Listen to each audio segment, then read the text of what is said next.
After all lines, Donald Trump comes up with another one for Vladimir Putin to meet. A deal in 50 days, or 100% secondary tariffs will be slapped on Russia's trading partners. 50 days is a long time on the front line, but Ukraine will be hoping that at least it will have more weapons to defend itself with, such as hugely expensive, sophisticated, and effective Patriot air defense systems. It will be worried, though, by the US president's remarks that it should not feel emboldened. Apart from the Patriots, we know little about what else Ukraine will be getting exactly, and how much of it. It is clear, though, that for Trump money is no less important. Meanwhile, the first reactions from Russia are starting to come in. If this is all Trump had to say about Ukraine today, then so far, it's been much ado about nothing, says Russian Upper House Deputy Speaker Konstantin Kosachev.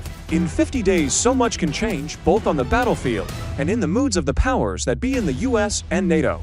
The most important thing is that this doesn't affect our moods in the slightest, he adds in a post on social media. Up until now, weapons shipments were legacy arrangements from the Biden administration.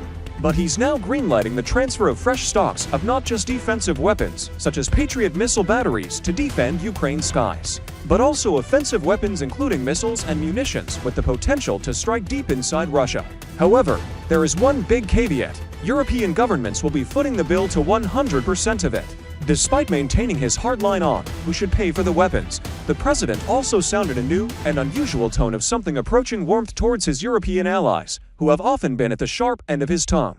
Trump's rhetoric on Vladimir Putin has become increasingly harsh in recent weeks, with the president particularly angered after one recent phone call which was followed by Russia's heaviest bombardment of the Ukrainian capital since the beginning of the war. Today, he said he was very disappointed and unhappy with the Russian leader, and gave Moscow 50 days to come to an agreement, after which he vowed 100% secondary sanctions, which would hurt not just Russia, but others who do business with it, such as China and India.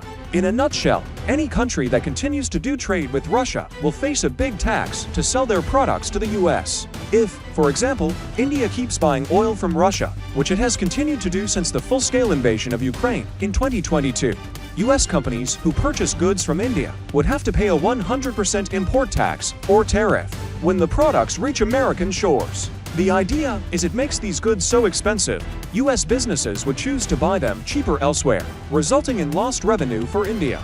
The intention is also to hobble Russia's economy. Theoretically, if it is unable to generate money by selling oil to other nations, it will have less cash to finance the war in Ukraine. The White House has said it would only implement secondary tariffs on countries if a deal to end the war is not reached with Russia in 50 days. Countries currently trying to reach a separate trade deal with the US are unlikely to relish a further tax down the line, if it comes to that.